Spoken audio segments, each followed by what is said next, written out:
आप देख रहे हैं इंडिया टाउन न्यूज, भारत की बात। नमस्कार, आप देख रहे हैं इंडिया टाउन न्यूज और मैं हूं आपके साथ कमर गौस। स्वागत है आपका हमारे दुर्ग भिलाई बुलेटिन में। तो चलिए नजर डालते हैं आज की सुर्खियों पर। शिक्षिका के अपहरण की कोशिश नाकाम, छावनी पुलिस ने सुलझाया मामला, ऑटो चालक गिरफ्तार।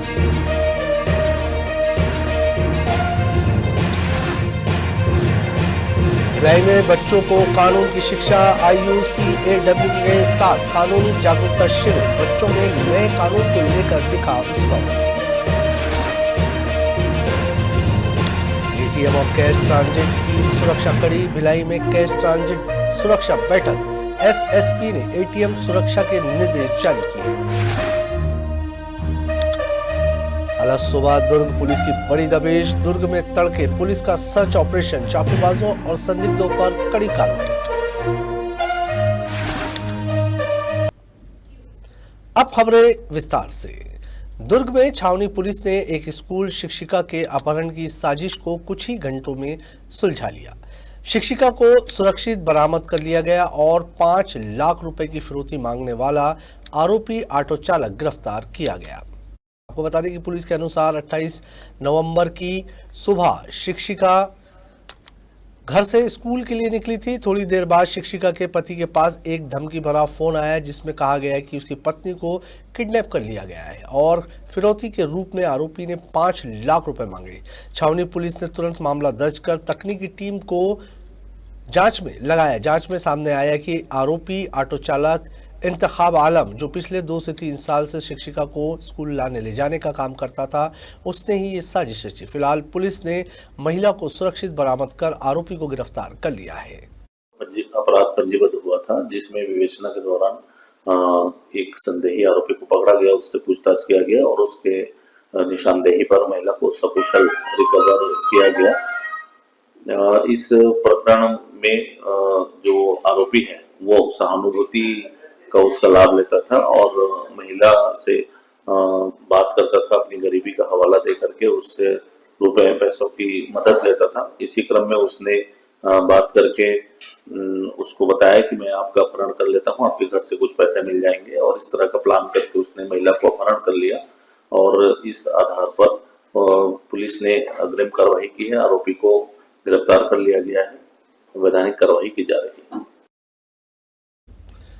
दुर्ग पुलिस द्वारा बच्चों को नए आपराधिक कानूनों के बारे में जागरूकता करने के उद्देश्य से भिलाई सेक्टर 6 कंट्रोल रूम में एक दिवसीय विशेष शिविर आयोजित किया गया। इस दौरान स्कूली छात्रों को BNS की धारा, child helpline number, POCSO act, cyber fraud समेत कई महत्वपूर्ण विषयों पर जानकारी दी गई।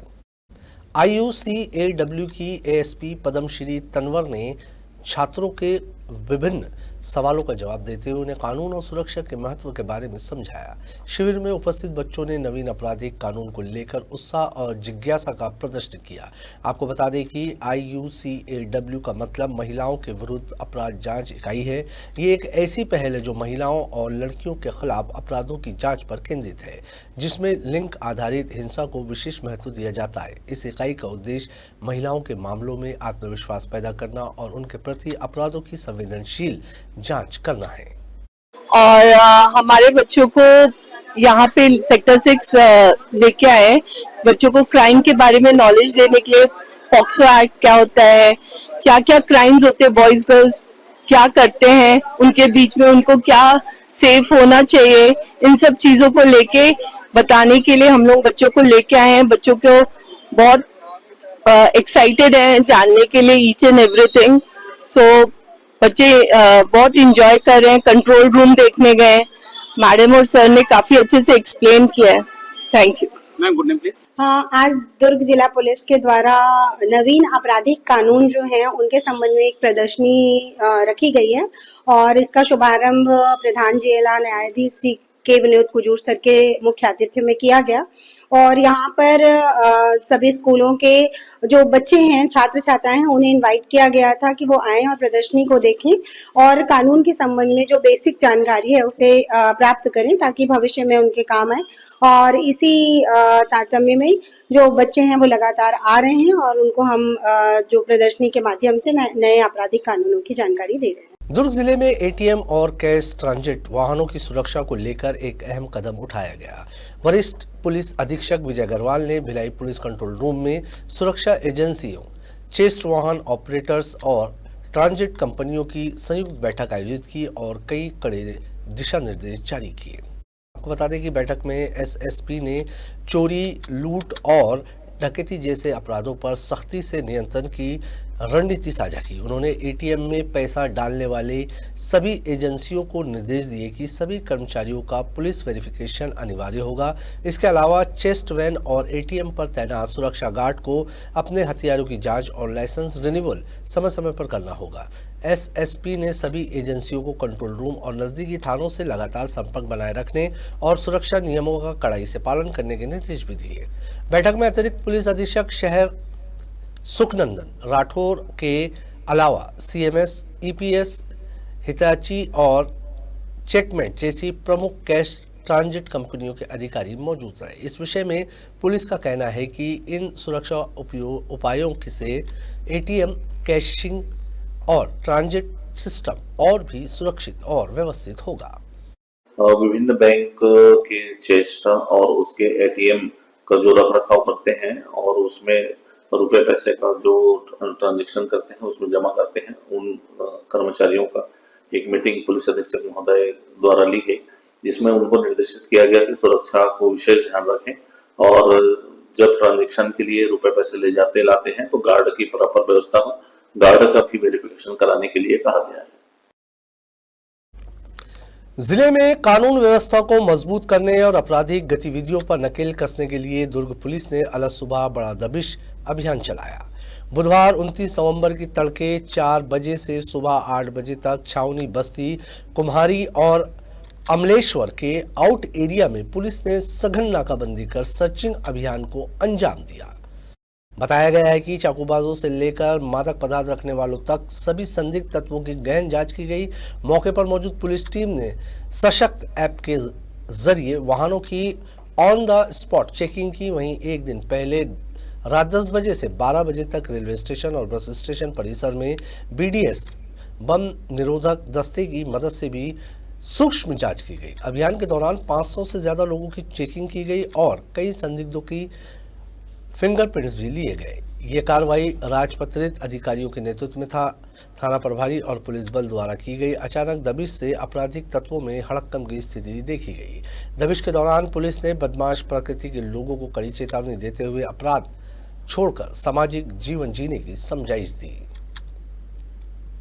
वीआईपी विजिट को देखते हुए आज रात में रेलवे स्टेशन और बस स्टैंड का बीडीएस टीम द्वारा चेकिंग की गई और इसी क्रम में आज सुबह 4 बजे से 8 बजे तक जो रायपुर जिले से लगे हुए इलाके हैं, कुम्हारी है, अमरेश्वर है, जामुल के कुछ ग्राम हैं, जिनकी सघन तलाशी की गई, संदेहास्पद व्यक्तियों से पूछताछ की गई। रजिस्ट्री और भूमि शुल्क बढ़ोतरी के खिलाफ कांग्रेस सड़कों पर उतर आई है।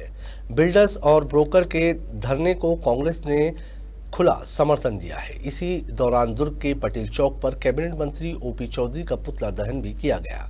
कांग्रेस ने सरकार को 2 टूक चेतावनी दी, फैसला वापस लो नहीं तो आंदोलन उग्र होगा।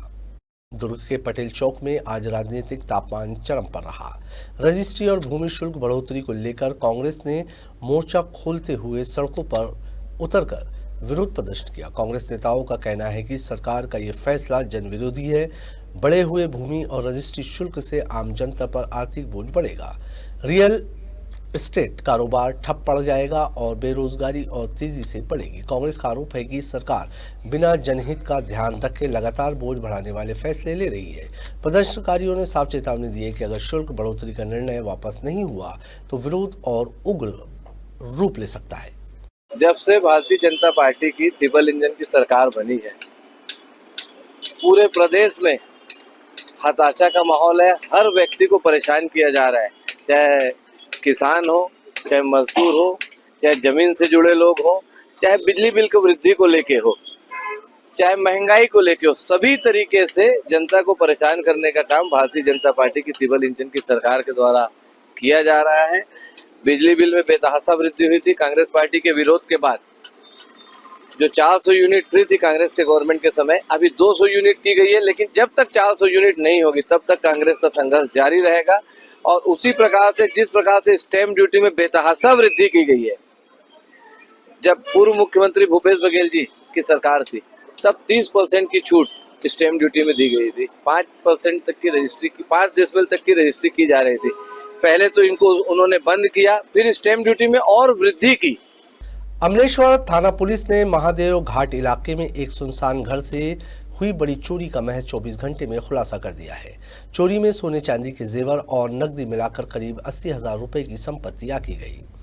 जानकारी के अनुसार पुलिस की पेट्रोलिंग के दौरान स्कूटी पर संदिग्ध स्थिति में घूम रहे 3 युवक अमित सोनकर, मोनू मांझी और राहुल सोनकर को रोका गया। पूछताछ में तीनों ने चोरी की वारदात कबूल कर ली। आरोपियों ने चोरी की सामग्री अमलेश्वरी के ही एक ज्वेलर शॉप में बेचने की योजना भी बताई। निशानदेही पर पुलिस ने पूरा मस्कुरा बरामद कर लिया है। इसके बाद तीनों आरोपियों को गिरफ्तार कर न्यायिक रिमांड पर भेज दिया गया है। अमलेश्वरी पुलिस की तेज और सटीक कार्रवाई अब हर तरफ चर्चा का विषय बनी हुई है।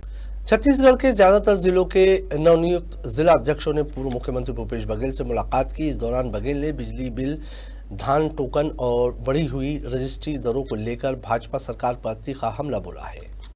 भूपेश बघेल ने कहा कि यही मुद्दे हैं जिनके कारण पिछले 2 साल में भाजपा के प्रदेश अध्यक्ष, उप मुख्यमंत्री और कांग्रेस मंत्रियों का लगातार घेराव हो रहा है। उन्होंने पीएमओ डिप्लोमेट पर भी टिप्पणी करते हुए कहा कि ये सिर्फ माहौल बनाने की कोशिश है। बघेल ने कहा कि प्रधानमंत्री और गृह मंत्री पहले भी आते रहे हैं, लेकिन छत्तीसगढ़ को इससे क्या मिला। उनकी नज़र राज्य की जंगल, जमीन और खनिजों पर है, जिन्हें अपने मित्रों को देना चाहते हैं। इसके अलावा नक्सल क्लीन मूवमेंट को लेकर बघेल ने कहा कि उनकी सरकार ने भी 600 गांव खाली करवाए थे, लेकिन इसके साथ ही इंफ्रास्ट्रक्चर, स्वास्थ्य और शिक्षा को मजबूत किया गया। उन्होंने आरोप लगाया कि भाजपा के अभियान में नक्सली बाहर और भूमाफिया अंदर हो रहे हैं। संगठन सृजन के तहत सारे जिलों में पर्यवेक्षक भेजे गए थे और कार्यकर्ताओं से रायशुमारी करके और नेताओं से भी उनसे रायशुमारी करके हाईकमान ने ये सूची जारी की है। सभी नवनियुक्त जिला अध्यक्षों को बहुत बहुत बधाई, शुभकामनाएं। बहुत प्रतिष्ठित थी, सब लोग इंतजार कर रहे थे इस दिन का, और सूची जारी हुई है और सभी अध्यक्षों को बहुत बहुत बधाई और शुभकामनाएं। क्या रणनीति रहेगी आगे से, अब जो नए जिला अध्यक्ष हैं? नए जिला अध्यक्ष बने हैं, बिल्कुल अब नए उत्साह के साथ आम जनता के हित में, और ये जो फांसीवादी सरकार है उसके खिलाफ निर्णायक लड़ाई लड़ी जाएगी। बिल्डर ब्रोकर दोनों परेशान हैं और आम जनता भी इससे काफ़ी, सब लोग परेशान हैं। कौन ऐसा वर्ग है, विद्युत उपभोक्ता चाहे घरेलू हो चाहे कृषक हो, सब परेशान हैं। अभी धान खरीदी चल रहा है, किसानों के एग्रो स्टेक में पंजीयन नहीं हो रहा है। आज के हमारे दुर्ग भिलाई के इस बुलेटिन में फिलहाल इतना ही। अब मुझे दीजिए इजाजत और आप देखते रहिए इंडिया टाउन न्यूज, भारत की बात। नमस्कार। आप देख रहे हैं इंडिया टाउन न्यूज, भारत की बात।